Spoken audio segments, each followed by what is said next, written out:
From the Super Bowl, it's Mark Kiszla, Woody Paige on the Sports Show, presented by the Denver Post, Hacienda Restaurant, John Elway's Restaurant, New York Daily News, and many others we'll be talking about over a 3.5, 4 hour period. And Mark, how are you today? I'm excellent, Woody. How are you? I'm rushed. You're rushed? And who is this? Super Bowl. I haven't sliced idea. Some guy sat down and was going to be your partner for the next hour and a half or so. I didn't know time. Nate Jackson. Great football player, but more important than that, one of the greatest writers. He's better than both of us. We need to turn you up. He knows that. We need to turn him up. I thought Okay. Mark was in charge of that, but we'll get to it in just a minute. There's Chad Brown. I turned him up. Nope, that's no good. Eric, yeah. But we'll get you straightened out in just a second. We are talent. We are not in charge of technical things. Okay. So, You want me to give you the big stuff? nobody wanted to play it. Yes. What are we going to talk about today other than Nate's best-selling book? Peyton to retire to the Rams? It's how you play the game. And the Broncos get no respect. And Nate Jackson, best-selling author of Slow Getting Up, is here with us as well. And we're slow potting him up. I am disappointed because I really wanted to write that book since I'm about to be 70. Yeah. It's not That's too the late. story of my not too late. daily life. I think it had a totally different meaning when Nate wrote it. And it's been one of the great bestsellers since it came out about a year and a half ago. Yeah, a couple years ago. It came out 2 years ago. Yep. Yeah, and it continues to sell well. Yeah, it's the selling reason pretty why well. I know that. You're checking and up he on probably knows Amazon. it. No, on Amazon.com. Yeah. Whenever people come to mine, because my books make references to the Broncos, his book, he's written a book, No Plan B. And when you go to Amazon, as you well know, other books, it says other books you might be interested in. Right. So I give you a plug in Amazon.com, and people go, I don't want Woody Paige's book. I want to read this one by a guy who actually played the game. What are you doing here? Well, I'm from the Bay Area. I grew up in San Jose. Yep, And I went to good. Menlo College down the street, and I know a lot of kind of local radio people. I know you guys. I got that old book that I wrote that you were talking about, and I'm writing a new one. Tell us about the new book. The new book I'm writing is I'm using fantasy football as the device with which to tell a story about former player issues, the contrast between the fantasy and the reality. It basically starts off at a fantasy football draft with me and my buddies, none of whom played in the NFL or football past high school, but I kind of use that as the framework with which to follow this season. So I followed this season while also following my fantasy team and kind of the wisdom that permeates this fantasy-obsessed industry, and it allows me to straddle both lines and talk about both fantasy and reality. Oh, well, what's interesting to me, and I love the idea, because early in the season, Broncos running back C.J. Anderson is hurt. Right. And he's getting grief on Twitter. He was my first pick. He was your first pick? That's right. Did you give him grief? And No, absolutely not. At one point he said, hey, everybody out there in the fantasy world, just go ahead and drop me. Yeah, I don't leave me care." alone, right? Yeah, right. Yeah, and so it just shows you that the wisdom between fantasy football success and actual team football success are often counterintuitive. You know, Peyton Manning was my quarterback. Yeah. And statistically speaking, he didn't have a wonderful year. And so a lot of people, are calling him washed up and calling for his head and this and that. Meanwhile, he's in the Super Bowl. Right. And he has the ability to lead his team to victory. And so that kind of dichotomy is interesting. And with CJ as well, the guy, it's hard to last an entire season. It's hard to stay healthy. It's hard to get on the field and play. There's a lot of factors involved. It's not just about you carrying the rock. It's a team experience. There's 53 guys, and a lot of times we get caught up in the superstars and these names and their numbers. But inside an NFL locker room, it's not about your name or your number. It's about your ability on a daily basis to prove yourself amongst your teammates and earn the respect that way. And so that's something that's missing from at least modern analysis. We just don't see that. All we see is the numbers, and the fact that fantasy is so popular, it's only solidifying that mold, I feel like. This Sports Show, Mark Kiszla, Woody Paige, Nate Jackson, who I'm sure people remember, played for the Broncos. And I was sitting here while you were talking about fantasy, that it was not as popular. No. Certainly not when you were playing. But you were miscast as a tight end. Forgive me for laughing. Miscast as a tight end if anybody's looking at me. He was not one of those guys that after he quit the game of football suddenly lost 50 pounds, although you were in great shape. But you were a wide receiver, running back kind of in the wrong position. I mean, you played wide receiver. I played wide receiver, I played wide receiver in college, wide receiver my first 2 years in Denver. But Shanahan had a history of liking the big receivers and turning them into tight ends. He did that with Shannon Sharp. And Jed Putsier and Byron Chamberlain and a couple other guys. So, yeah, I mean, I never saw myself as a tight end. I always saw myself as a wide receiver. But in the NFL, you do what you're asked. And Coach and Shanny called me one day in the offseason and said, how'd you feel about gaining weight and playing tight end? We think it'll help you get on the field more. And so I said, of course. And ended up playing a lot of special teams. I remember Kellen Winslow as being the first wide receiver who was really a wide receiver who was playing tight end. You mentioned Shannon Sharp. I've kind of wondered, and he's so valuable as a wide receiver, but Demaryius Thomas really is, if he added a few pounds, would be a very effective tight end, but I'm sure he would never do it. Well, he's just so fast, and so he has receiver skills. He runs routes like a receiver. He's a guy you want out there in space, being able to body up those guys. But you do see a lot of that these days with the tight ends in the league. Like Gronkowski, they put him out wide, and he's able to use his body to get himself open. Even though he's not faster than the guys that are covering him, he's just so wide, and he can use those angles. And yeah, I mean, the game is constantly evolving to suit these freaks who have amazing hands. These guys couldn't used to catch that way 10, 20 years ago. Now you see these guys like Odell Beckham Jr. just snagging the ball out of the air, and their hands are just so good. You going back to the fantasy? What have you entitled your book yet? Yeah, I'm kicking around some titles. I don't want to say it yet because the publishing companies are stupid about this stuff. Why you were welcome asking, to our world. Oh, and I'll tell you, my first book about the Broncos, I called it the Symphony in Orange, based on the Symphony in Blue. And the publishers went, no, that didn't work. And I said, well, I got some other ideas. No, Orange Madness. And I went, no, that's not. It's our book. We could call it Doo-Doo on Woody or something. Doo-Doo on Woody. Yeah. As long as that advanced check clears, they can call it whatever they want. Yeah. Don't you find it interesting, though? C.J. Anderson was talking about fantasy players. Did you find any advantage to having played the game?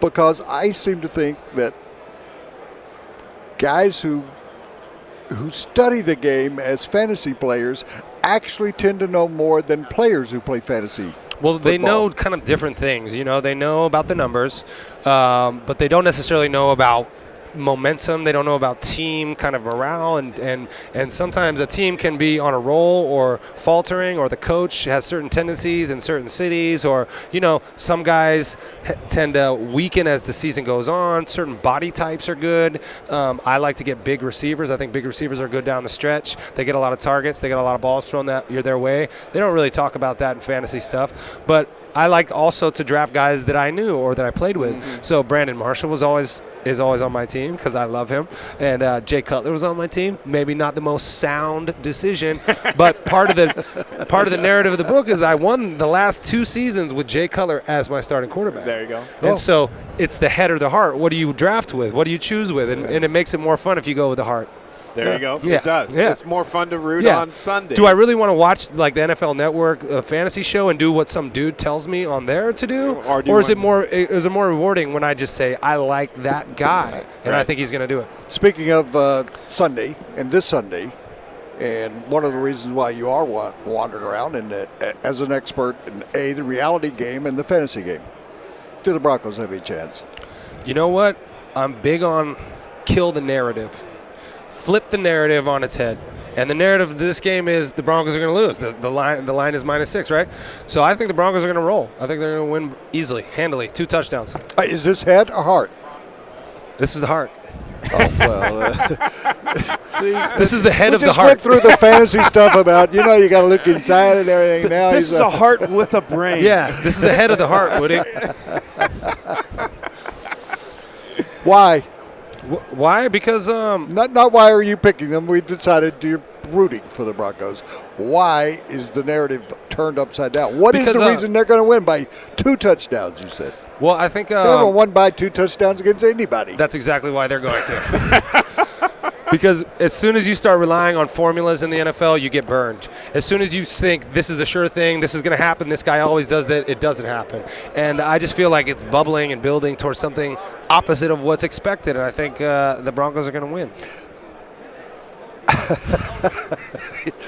Was there anything in there yet that, as an ex-player, I mean, do you think, okay, let me give you one. I've said to him, Rimmers, who is the right tackle for the Panthers, is their worst offensive lineman. He's considered like the 40th best player in the Super Bowl among starters. The 40th best. Yeah. Well, Michael Schofield, who's another right tackle, is considered the worst player who's starting in the Super Bowl. So Von Miller against Rimmers, that should be, John Fox always told me, it's a game of matchups. Right. Von Miller against Rimmers should be a mismatch. Should be, right? However, this guy, who's the whatever worst starter, is still a phenomenal athlete and has dominated people his entire life to get to this point. And so he's not going into the game thinking, gosh, I'm the 40th worst starter on this team. I don't know what I'm going to do. What he's thinking is, I'm going to dominate the guy across from me, like he thinks before every game. And that's what pro football players think. You know, I never stepped on a football field. This might sound crazy to you, Woody, but I never stepped on an NFL field and thought that dude is better than me. And I played with Hall of Famers, Pro Bowlers, but I never thought this guy is a better football player than me. And so all these guys have that same trait in common. They believe that they're the best and they're going to get the job done. And whether or not they do, time will tell. I thought he was the way he started that sentence. He said, "I've never stepped on a football field." That's the way we could start every sentence.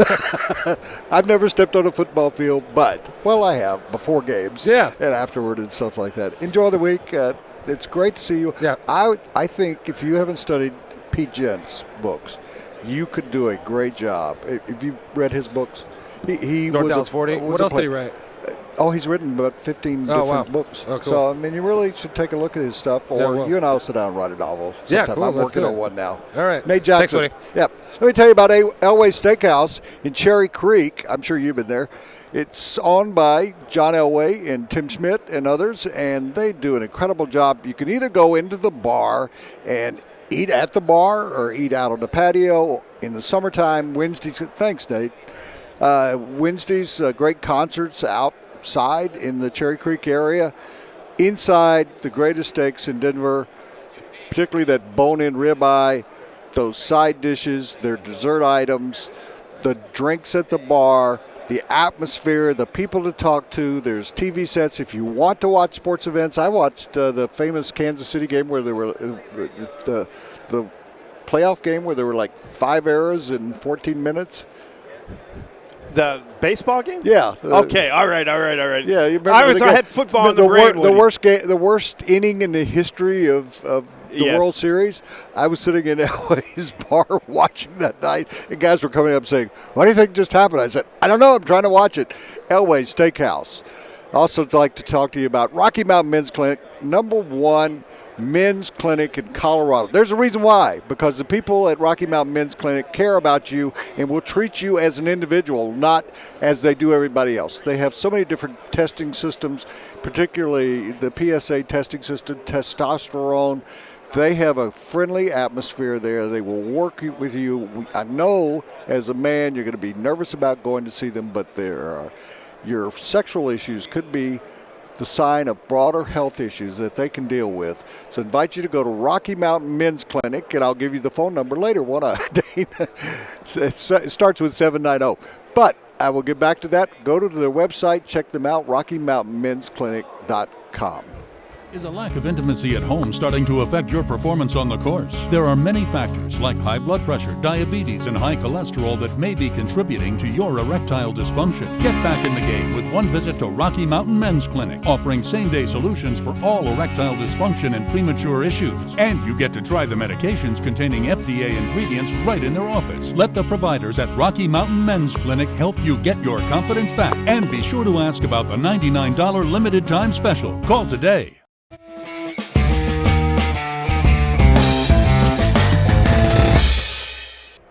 Sports show with Mark Kiszla. Woody Paige. I'm Mark Kiszla.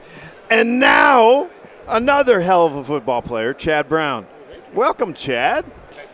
Yeah, somehow. Yeah, there we go. Microphone check. 1 2 1 2. There you go. All right. There you go. Okay, you just heard your man Nate Jackson say the Broncos are going to win by 2 touchdowns. What's your analysis of this game? 2 touchdowns. That's lofty. Yeah. Well, if you didn't hear him, he said he's flipping the narrative that the Carolina Panthers are, to a lot of people, going to run away with this game. So he's flipped the narrative, and I said, okay.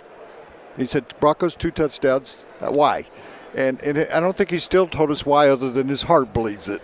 All right, so that's the Homer analysis.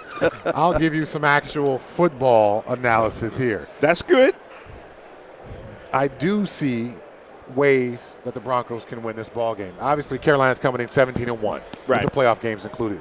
And you first look at Carolina and Cam Newton, you say, oh, well, how can they be stopped? But if you look a little deeper, what part of their schedule resembles what the Broncos have done this year? The tough schedule, the tough games, the close games, finding ways to win games with some guys that weren't even on your roster when you were in your training camp. Keogh, Shallow. Yeah, yes. Winning games through guys who weren't even on your roster. So that mental toughness factor, that confidence, which is a real, true confidence, not that cocky confidence that Carolina has, makes me think the Broncos can get this done. Okay. I need to ask the linebacker, how do you attack the Carolina linebackers to – you don't neutralize Luke Kuechly, but to prevent him from just running wild over, roughshod over your offense? Well, what you have to do is I think Gary Kubiak's got to be dedicated to the run game, which then opens up the play-action pass. We know Peyton Manning, while healthier than what he was all season long, still doesn't have the ability to throw great outside the numbers, to throw a deep ball. So in order to create some space for those receivers in the middle of the field where Peyton Manning wants to operate, right, where Luke Kuechly owns the middle of the field as a linebacker, you've got to get him and Thomas Davis to step forward, respect the run. So now there's some space behind those guys to throw the football.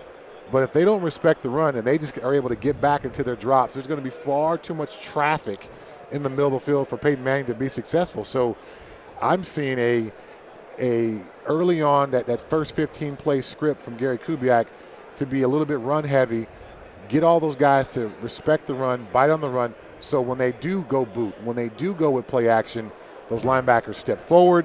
Now you've got space for Emmanuel Sanders or Owen Daniels or whoever the case may be to get behind those guys and give that passing game some success. Let's flip that. Speaking of flipping earlier, the Broncos linebackers, how do they contain, or do they, or how would you handle Cam Newton's ability not only to be he is a pocket passer, but with the zone run, zone choices.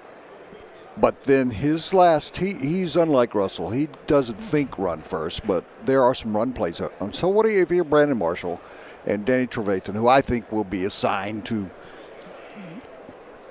not spy him, but to contain him, what do you do as a great linebacker in this league against Cam Newton? On design quarterback runs, he's averaging almost 6 yards a carry. So that would put him towards the top of all runners in the NFL on a per carry average. So he's devastating that way. But because of all the trickery, you talked about the zone stuff, they'll run triple option. It'll be a very college-looking play.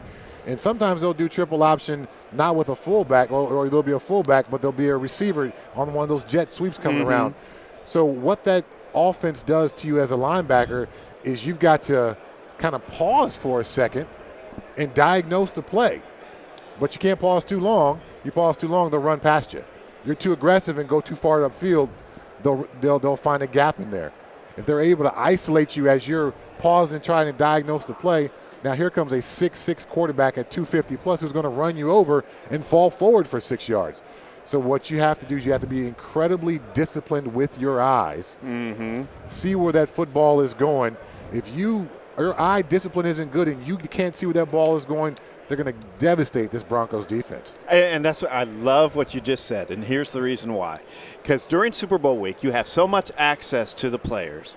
And, I'm not saying we come up with good questions, but we come up with a lot of questions. And sooner or later, what's being emphasized in those meetings and in those practices comes out. Because they just, they repeat what they've been told. Right. And I've heard we've got to be good with our eyes so many times that they're just banging that into their heads. They got to be. They have to be. If you're, most pro football fans don't, remember the triple option, but I played in the Big 8 in the era when Nebraska and Oklahoma and teams ran that triple option.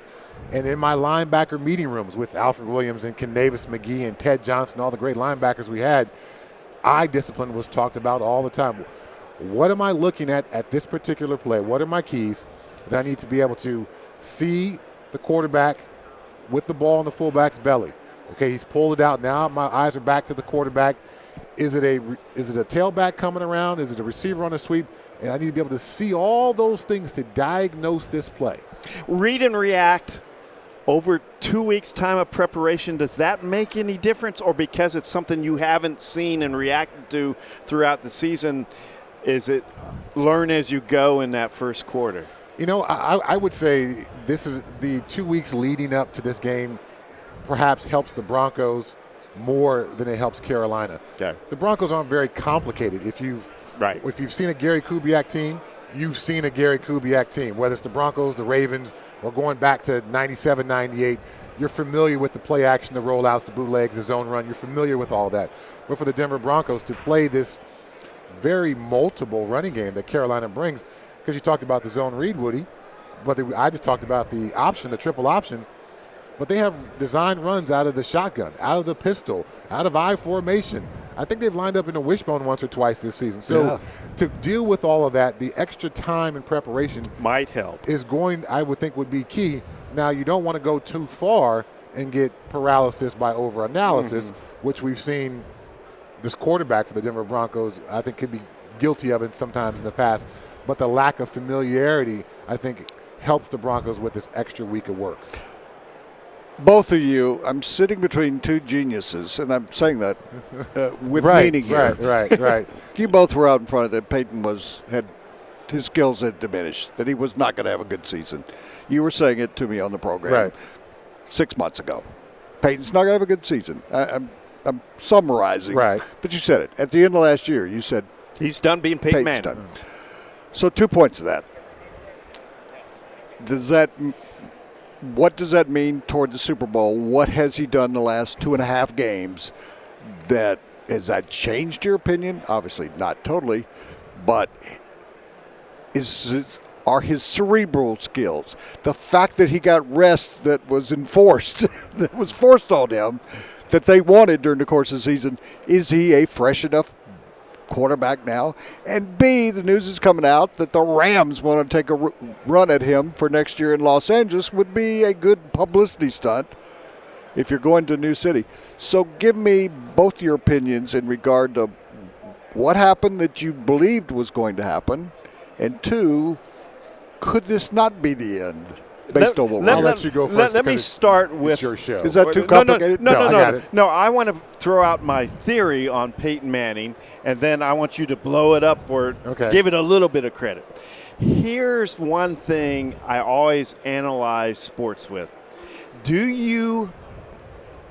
I respect your cerebral ability, Peyton Manning, but do you have enough physical skill left in your body to beat not just the common team, but the elite team?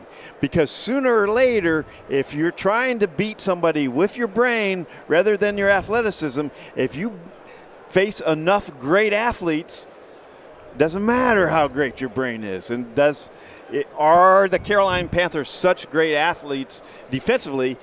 Can Peyton throw that dig route to Demaryius Thomas and not have Luke Kuechly come over his shoulder and jump that route and pick that ball off? That's what I need to know. So I'll try to amalgamize the couple of questions into my answer here.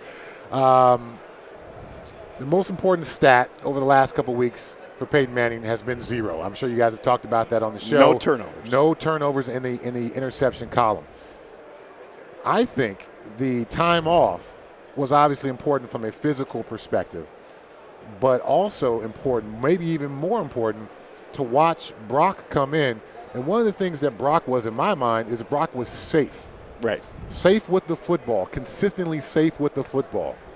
And for Peyton to come in and realize after throwing 17 interceptions in his starts that I've got to find a way to play more like that.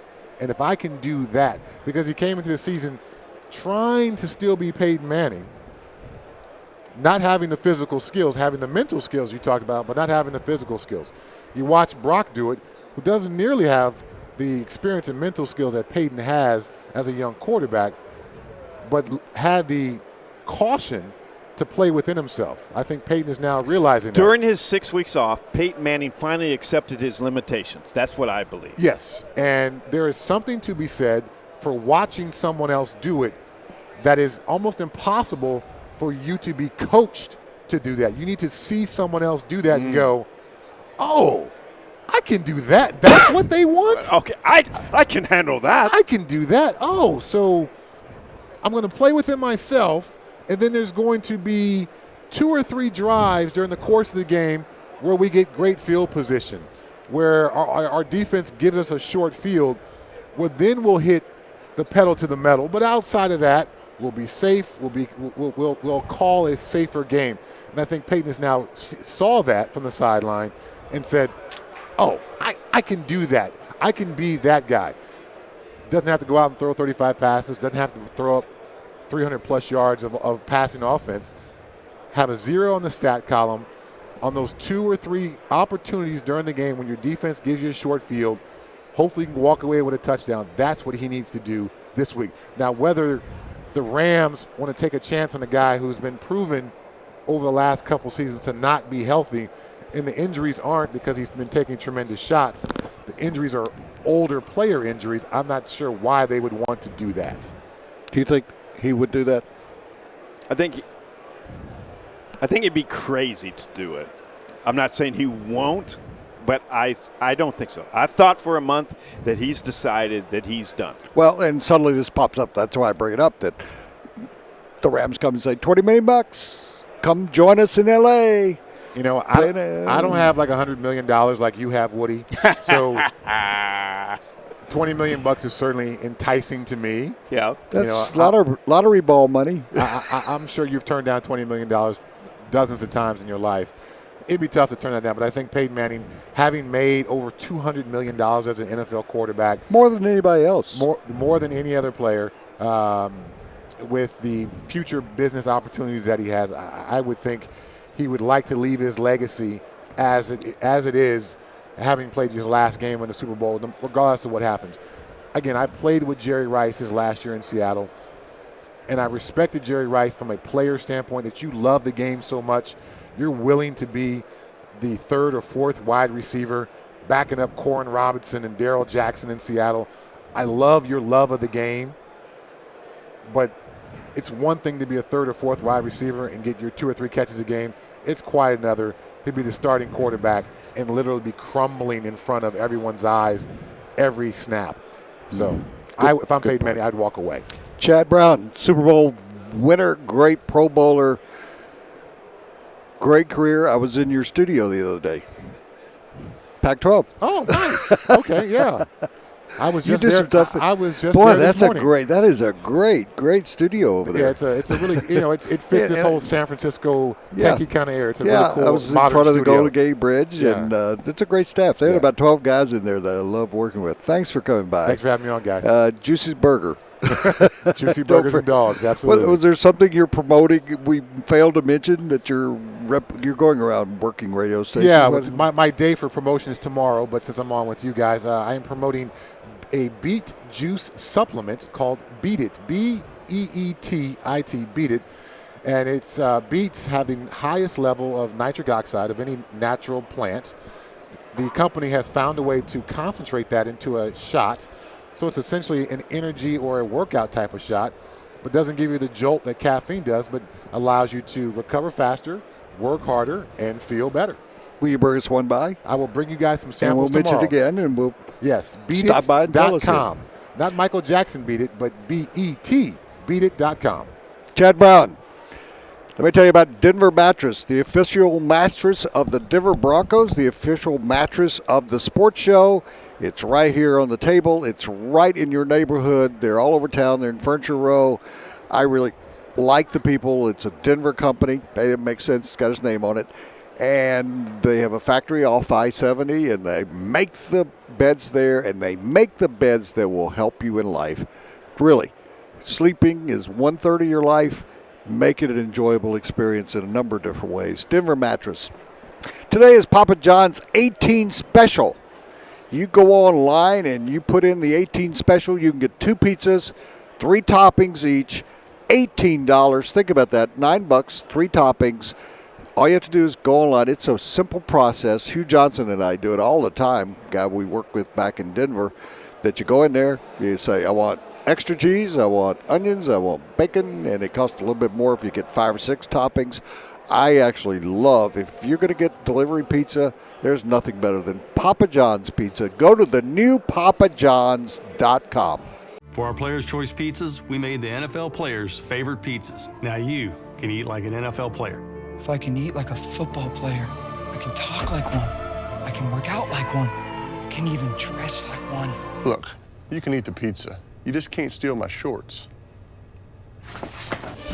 Up your game with any large specialty pizza, including Players' Choice pizzas. Only $12 each. Better ingredients, better pizza. Better football. At the new papajohns.com.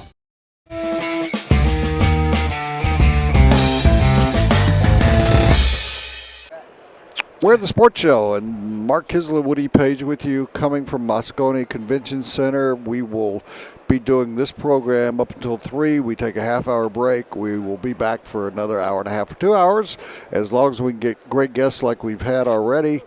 And Mark will be in and out with us during the course of the day, and we're going to debate a couple of subjects now for you. And you've got something. ESPN will not let Cam Newton forget that he's a black quarterback.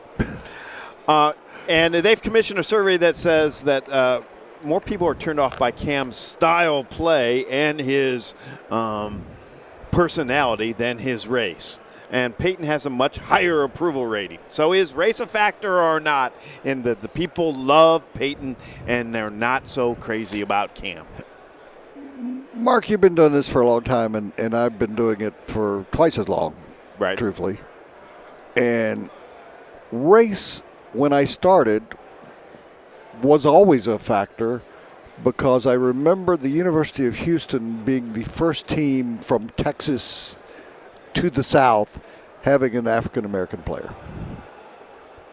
I remember Bear Bryant not drafting African-American players. I'm sorry, not recruiting African-American players. And finally doing it when he played Colorado.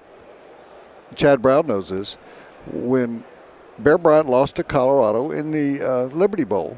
Liberty Bowl, but got drummed by Colorado, which was the 3rd or 4th best team in the Big 8 at the time. So that would have been Eddie Crowder team then? Yeah. In the early 70s. Yep. And I covered that game because I was in Memphis. And so Alabama kind of transformed the Southeastern Conference because once Bear Bryant started doing it, everybody was doing it. Vanderbilt had the first African-American player linebacker. Am I going to have a long, lengthy conversation? No, from that period of time, there has been an undercurrent, sometimes an overcurrent, about African-American athletes and African-American footballs. Then it became African Americans weren't smart enough to play quarterback. Right. And so every African American quarterback who came out of college was turned into a wide receiver or a defensive back or whatever it might be. Then it was proven go back to Jefferson Street Joe Gilliam, started for the Pittsburgh Steelers. And I saw him play in the 70s as a Tennessee State quarterback. Yes, you were down there. And he started for the Steelers, then lost his job to Terry Hanratty, and then Terry Bradshaw. They won those Super Bowls. The first African-American quarterback to start a Super Bowl was Doug Williams against the Denver Broncos. Beat him. Russell Wilson has played back-to-back Super Bowls. Cam Newton is the new generation of African-American quarterbacks, along with RG3 and a number of others. It's commonplace in the NFL. I don't understand, Mark, having said all that, having gone through all of those periods, why there's even a discussion of it anymore. I don't know. Cam Newton sort of raised the issue himself. Well, yeah, he brought it up. I don't know that people would have talked about it. They didn't. It's around the Super Bowl the last 2 years. You know this. It wasn't not a topic of discussion about Russell Wilson. Oh, he's a quarterback. And Cam saying, I just want to be known as a Super Bowl quarterback. What? Don't bring it up. Why is ESPN out surveying people about it? Why is it a matter of discussion? Haven't we reached a point in life with an African-American president, with African-American CEOs, African-Americans dominating numbers in pro football and pro basketball, that it's even an issue anymore? All right, race is a factor in America. It just as it was 50 years ago, it will be 50 years from now. And I understand that. But if you look at the most popular uniforms that fans buy of NFL players, Russell Wilson's right up there, and so is Peyton Manning. People, kids, and most NFL fans, what they care about is, can the guy play? Do I feel good wearing his uniform? And do I like the guy? And if he's a great player and he's a good guy, more than likely you're going to like him whether he was born in the South, in the North, whether he's black, whether he's white, whether he's yellow or he's green. America likes winners. And is there racism in America? Sure there is. But Cam Newton, if he wins this Super Bowl, I can almost guarantee you that in the next 6 months from now, he will sell more uniforms than any player in the NFL.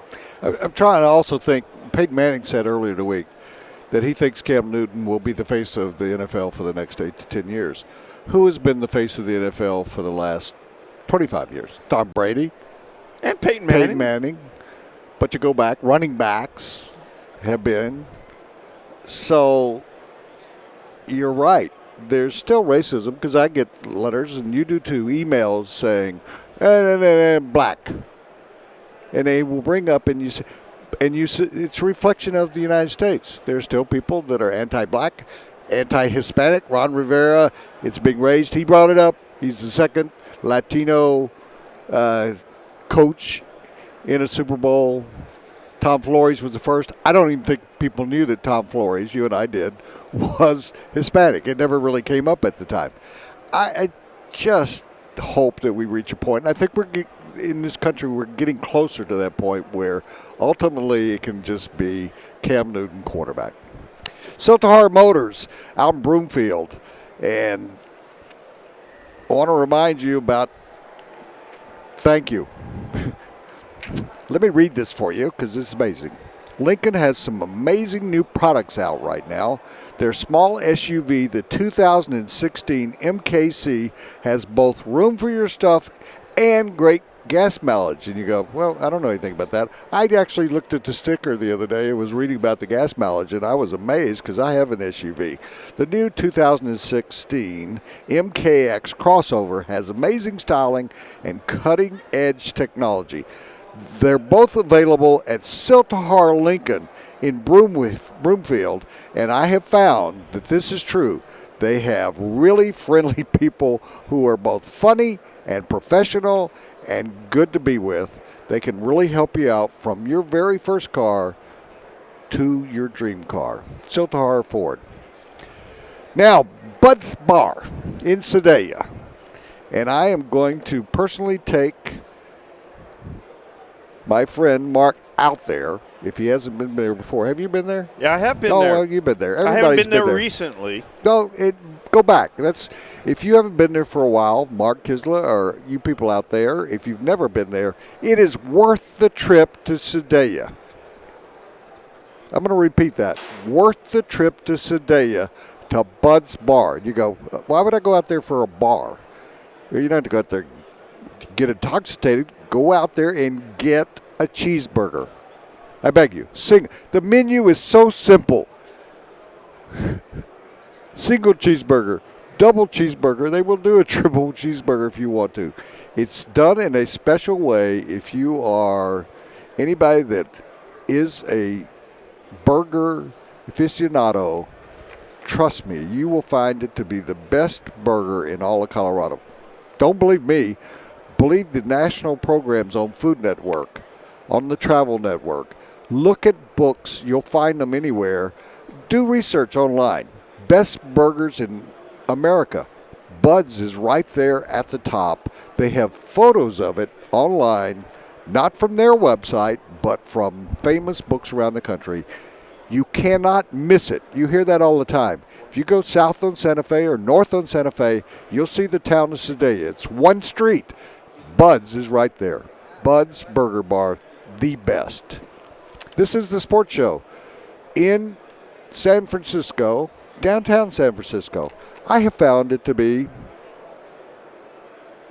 fun being here. I mean, it has not been a hassle. The traffic actually is pretty good. Mark, I guess unless you're on buses to Santa Clara and places like that. Thanks for reminding me. But the bus ride at 6 a.m. this morning with our police escort was very, very nice. I will say that. Yeah. We got there in 52 minutes. And it's been a subdued Super Bowl week on all levels.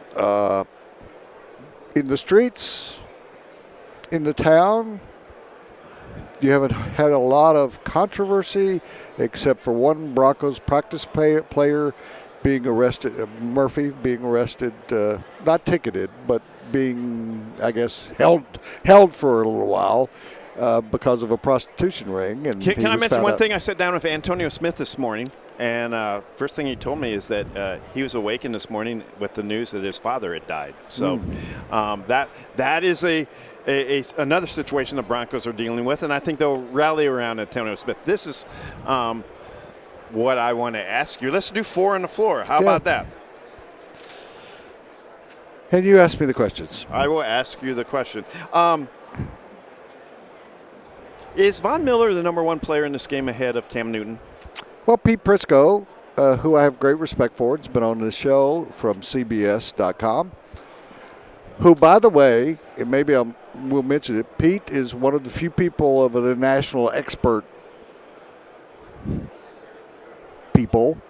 ilk, who's picking the Broncos. He's been behind the Broncos all year long. I'll give him credit for that. A guy named Breach, who writes for one of the national websites, picked the Broncos to win the Super Bowl at the beginning of the year. He keeps reminding people of that. I think I did too. I have to go back and look, but I picked them to beat the Cowboys in the Super Bowl. So that was half really bad. If the Cowboys were in the Super Bowl, the Broncos would definitely win it. Yeah. Von Miller. So anyway, Prisco rated players from 1 to 46. Michael Schofield at the bottom. Von Miller ahead of Cam Newton. No. Von Miller is number one of the Broncos playing in the game, but Cam Newton's number one overall.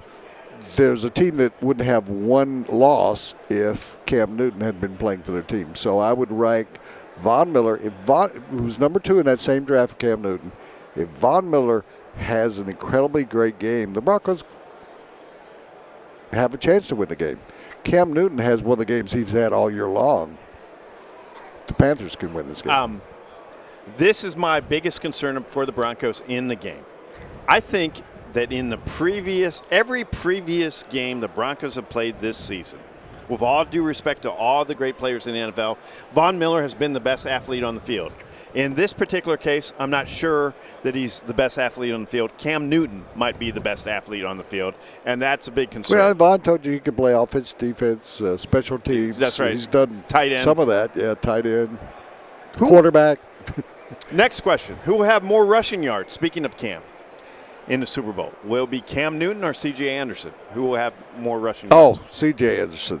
I think C.J. Anderson does go for 100 yards in this game. Gary Kubiak is going to get the Broncos 100 yards if it means they lose the game, whatever they lose it. They are going to run the football. Ronnie Hillman's been getting more carries than I won't speak for you, more carries than I want to see him get. I think he's a 10 guy a game, and you hope he pops one for 30, 40 yards. I want to see C.J. Anderson. This is the last game of the year. You're not resting him for any more. Let's see C.J. Anderson carry the ball 25 times. Next question. Who will have a bigger impact on this game for the Broncos, Demaryius Thomas or Emmanuel Sanders? I hope Emmanuel Sanders. And I say that because I believe in him. I like him. I like what he's done for the Broncos. I like that he can get a big contract out of this. Demaryius Thomas, you've talked about it, and I'll let you talk about it again. Demaryius Thomas almost could be a decoy in this game and take Josh Norman out of the game. Yep. You know, like in basketball, you're a big guy. Take that guy and take him out of the game. Take him over to the other side. Take him on. Make him be following you all the time. Catch 4 or 5 passes. That little bubble screen they threw. Throw it deep to him a couple times where if Demaryius can't catch it, it's out of bounds. Emmanuel Sanders, go to him 10, 12 times in this game. I saw an interesting stat in the last 24 hours, and it said that on intermediate routes, Peyton Manning has a great tendency to throw to his right. And that will be at the left corner, which is Josh Norman. So here's one thing to watch in the game. If they follow your advice, my advice, and say, Demaryius, you go to the right, you take out the left corner, Josh Norman, will Peyton Manning flip the script, change the narrative, and throw left to Emmanuel Sanders? I hope he does. And if so, Emmanuel Sanders can be the MVP of this game. Yeah, I don't like it. I'll just add to it. I don't like Manning flowing to his left and throwing like that. But if he steps up and throws to his left, is it okay? I think so. If it's an in route, okay, not end, but in route, that Emmanuel's going, or Emmanuel's going deep, because you have maintained that the other quarterback, the Robert McLean, is not very good. Yeah, I'm going to trust your judgment on that, and I have. So try and beat him 10, 11 times a game. Last question. Michael Schofield, is he the biggest concern for the Broncos in this game? Is he the worst player among the starters on the field? No. Damien Stewart. Because if Damien Stewart is not healthy, my biggest concern is, forgive me, Shiloh, but Keogh, Bush, Bolden, whoever they choose to put out there, I think Schofield has, gotten better in what he does, run block. He's okay. He's not good. He's okay. If they give him help they're using 2 tight ends. They're giving him help finally. No. Safety. Both safeties. Healthy. Okay, unhealthy. I've been down on Schofield all season long. In recent weeks, he has played better. And to your point that Gary Kubiak does want to run the ball, I think you'll see a lot of 2 tight end sets with Schofield getting help in this game. That was Floor on the Floor, brought to you by Kaufman's Big and Tall Men's Shop and Citywide Banks. Let me talk to you about Kaufman's. I've been wearing their shirts all week.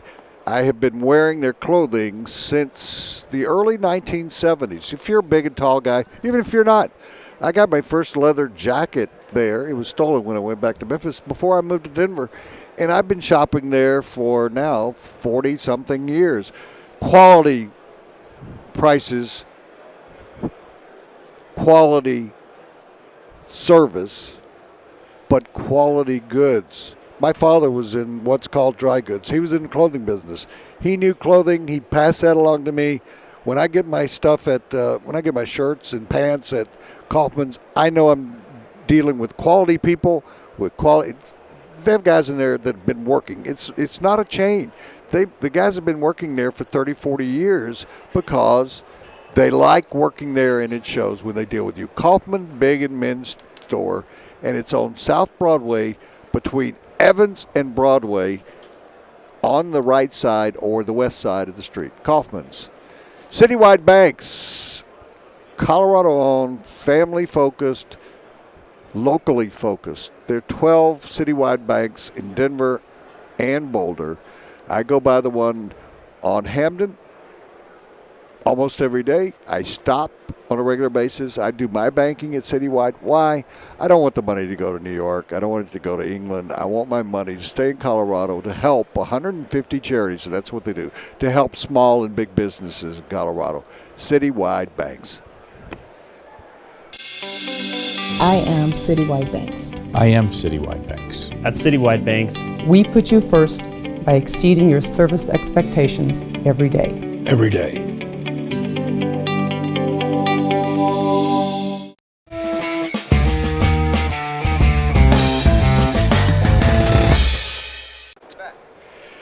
Sports Show, Woody Paige, Mark Kiszla. It's time for Pick 6, and this is what we're going to pick today. Rank the 6 best things that you've seen during Super Bowl week so far. This should be fun. I'm going to start with number 6, Miss Universe. And the reason why I say that is she was not really named Miss Universe. Did you know that? It was a faux Miss Universe? It was a Miss Universe imposter? What are you trying to tell me here, Woody Paige? At the Miss Universe pageant, which you must not pay much attention to. I don't. First of all, we had a blackboard. It was the one that was named by mistake? If Miss Universe is always from Earth, is it fixed? Miss Pluto never gets it. So, yes, the guy who's a national radio show guy or something named Miss Universe and got it wrong. And so they had to change and take the crown off her head. Miss Universe is Miss Philippines. Okay. And she's wandering around. You probably saw her. And that's number 6 on my list. Number 5 on my list, a homeless man had a sign out front said he would do a radio show for food. So why isn't he sitting here? I thought that was funny. He said, I will do radio for food. Well, for liquor too. Number 4, I saw a 5'6" man in a New York Jets jersey claiming to be to people that he was Joe Namath. Did anybody believe him? I think he convinced a homeless guy who wanted to do a radio show. Number 4 for me, or number 3, Jerry Green getting on the media bus. And you go, well, who is Jerry Green? He's not Jerry Garcia. He's alive. Jerry Green is one of only 3 writing journalists. There's one photojournalist who's covered every Super Bowl. And so I saw him in the media hotel, and I said, Jerry, where are you off to? He said, I'm getting on a bus. And I said, you've probably been on 8,000 media buses at Super Bowls. And Jerry has been there from the very beginning. He's out of Detroit, and he's been doing it for 50 years. And I love seeing him every year to know that he is, still doing it. Number 2, over here, about 20 feet away, we should take a camera over there. I don't know whether you've been in, can you turn any of the cameras that way? I'm sorry, I don't create a problem. I'll make this number 1. It's no big deal. Over here, we've shown it during the week, is the mall of Super Bowl stuff. They have a Tiffany glass and diamond and gold football for Super Bowl 50. And there's no price tag on it, because if you have to ask, you can't afford it. And number 1, there's a man downtown. Vince has been doing the piece on it, photojournalist piece. A man who's painting a Broncos mural on a wall in downtown San Francisco. And as Vince told me earlier this morning, we were outside, he's right there in the middle of an Oakland Raiders area. There's a man who grew a set. That's my 6. My 6 are number 6, 2 puppets from Mexico who interviewed people during Media Day, and they asked Peyton Manning what his favorite food was. If you're a puppet from Mexico, and would you come all this way to ask Peyton Manning what's your favorite food? Peyton told him scrambled eggs. Number 5, I'm going to give a shout out to our own Madison Faulkner, because she didn't do the mailbag today because we had so many guests, but we're happy you're here. Number 4 was Jerry Rice with a police Hello. escort. Police escort for Jerry Rice? I mean, I know he's popular in this town, but does he really need armed policemen to walk him around the town? Number 3 are motorcycle cops in front of my bus. Every day I go down to see the Broncos, and their hotel is in San Jose. On Monday, it took my bus 2 hours to get from San Francisco to San Jose. Nobody wants to hear me whine, but I am saying thank you, police escort, police motorcycles, for getting me there quicker. Number 2 was Wade Phillips dripping with Aqib Talib. Aqib Talib on Monday night took off his chains and gave them to Wade Phillips. And number 1, Woody Paige. You are my hero, and I'm glad to see you here. Is that kissing up enough? Yep. We got a special guest now. And we're going to take a break and get right to him. And while they mic him up, New York Daily News on Hamden, just east of I-25, is not only the best delicatessen in all of Colorado, so reminiscent of New York delicatessens like the Carnegie, with incredible sandwiches. I'd like to have one, a Reuben right now. But in addition to that, being a great, great restaurant, and everybody knows I think about it being a super delicatessen, but they have prime rib nights, they have Italian nights, they have incredible, you were talking about scrambled eggs. I'm going to give you an inside secret, Mark Kiszla. Leading up to the New England game, Peyton Manning was ordering breakfast from the New York Daily News 2 or 3 times. He lives kind of in the neighborhood and had his people or his family or himself go over there and get breakfast and sandwiches. He likes it. I love it. You'll love it. It's a New York Daily restaurant. Rocky Mountain Men's Clinic, Colorado's #1 men's clinic. And you can get in touch with them by reaching out at the website, Rocky Mountain Men's Clinic, and we'll get you the number later. But it's, how you doing? We'll get you that information. But if you're having sexual issues or health issues, it's Colorado's #1 men's clinic, Rocky Mountain Men's Clinic.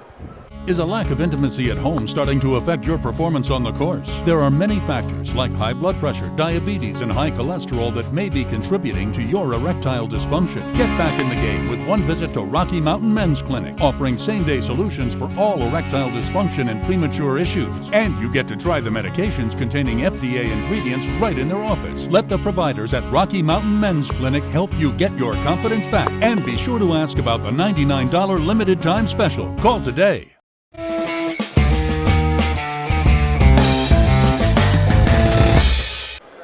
Sports Show with Woody Paige. I'm Mark Kiszla, and we have a guest, Brian Baldinger, an NFL Network analyst, and you can find him at Twitter. And I love your Twitter handle, man. At Baldy NFL. At Baldy NFL. That's right. Yeah. Welcome. Thank you guys for having me. I appreciate it. And you have made some of the most incredibly smart statements over the years, and some of the most outlandish statements. Sometimes you're sort of like me in ways. I read your post every day. Yeah, you know, whatever that sign is behind you. Yeah, and chalkboard. But I have great respect for you. I'm going to start with this. You speak your mind. You don't have what I call governors. You say exactly what you think. Too many people hold back. Would that be a fair aren't we sort of in the opinion business? Yeah, I mean, true. aren't you? I mean, you're a little larger than life in some cases, but I mean, you've been a writer for a long time. People want to read your opinion. They don't want to read some watered down opinion of Woody Paige. They want to hear what you have to say. And that's exactly what they want to do with you. And you have proven that what you say is generally right, or at least an expression of. Well, I'll say this. This is what I spend. I spend a good deal of my time in a dark room studying film. Now, I'm not saying that. Yeah. You know, there's a lot of different ways to do the game. Mike Shanahan did it different than Dick Vermeil or Bill Parcells, whatever. But I see it through my eyes. And I can always go back to something I saw or something I witnessed or something that I have been watching to formulate my opinions. They don't always come true, but it's pretty educated. On Sunday, CBS will be doing the game, but NFL Network will be doing, 10, 12 hours of coverage, and you'll be a part of all of that.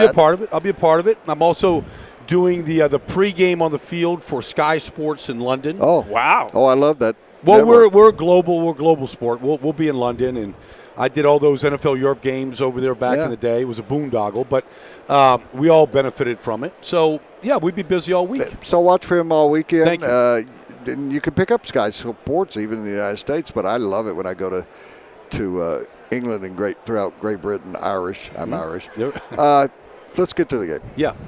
Having set up that you know what you're talking about. We had Nate Jackson, former NFL player, author, here, and he's flipped the narrative. He said, everybody thinks Carolina. He played for the Broncos, played for the Bears.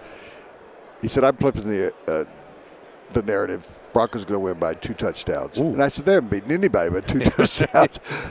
Where is this offense going to come from? In your mind, is it Carolina's offense, Denver's defense, or that Denver's offense has to create something, or that the number 2 defense, the Carolina Panthers, is going to dominate the Broncos?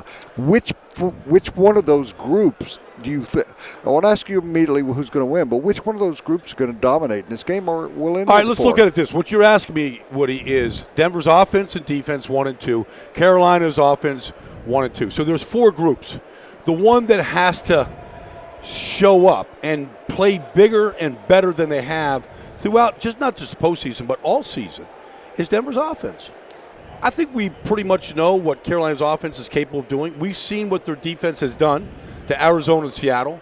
Like, they've assaulted them early. And then we've seen Denver's defense rise to the occasion last week, but all season long, they've been, if not the best, amongst the best all year in every category.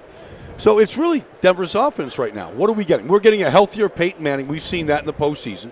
We've seen a guy that has taken care of the football. He didn't do that the first 9.5 weeks. And so that's a good start. Can they run the ball effectively against this group? They're always got question marks whether they can do that with their offensive line, how they're going to do it. And so really that's the question mark in this game to me. What's a reasonable expectation for a Peyton Manning performance this Sunday? And you don't have to give me touchdowns or interceptions or yards, but can he be great? Does he need to be great? I said all season long, regardless of what happened in the regular season, I said Peyton Manning is playing a 3-game season this year. Okay. And he's always played, 16 to 19 games almost every year. He's playing a 3-game season. And 2 of the games, he's been okay. And actually, against Pittsburgh, he was better than okay. Okay. If they could catch the ball against Pittsburgh, had been pretty good. He made the big throws that he had to make to Owen Daniels against New England. Right. He's got to be good to great in this game. But don't you expect the quarterback to have to be good to great? You think about a Phil Simms performance. You think about some great quarterback performances. Eli Manning. Just think back. Kurt Warner. The quarterbacks have to be great in this game. Peyton has to be great in this game. And you know what? Nobody should just give him, that ride into the sunset. Just give it to him because he's Peyton Manning and he's been this great, this great ambassador of the game. I think Peyton has to be great. I actually hate this question, but you're the guy I want to ask it to. Good. Cam Newton, Peyton Manning, defense, offense. What, though, in your mind, is the X factor? What is the one aspect of this game that could turn out to be so big that nobody's paying any attention to? As much study as you do, as much knowledge do you have, could it be C.J. Anderson? Could it be Josh Norman taking over and bowing to Peyton Manning, as you said? I'll say this, Woody. I love the question. So it's a broad spectrum, but I'll never forget. I was down. I do games on national radio every Sunday, and I was doing the Denver-Cleveland game earlier this year, like week 6. And I was down there talking to Wade Phillips down the field, and I was looking at a secondary. And I said, Wade, is that the best secondary in football? And he goes, if I coach them up right, they can be the best secondary. And I think that's the group right now. That's the group. Whether it's Aqib Talib or Roby, or T.J. Ward, whatever. That group as a whole, they have to be great, and they can be. They have been very, very good all year. And so I would say we're not thinking that Cam Newton is going to, like, we've got him already, in the Superman cape. They're capable of taking a couple away from Cam Newton. I mean, he's been outstanding. He has been the MVP of this league. But this group, they robbed Tom Brady last week. Nobody does that to Tom Brady. So I think that's the group right now. If you said X Factor, that group as a whole, those 5 or 6 guys on the back end of this defense, they can make the difference.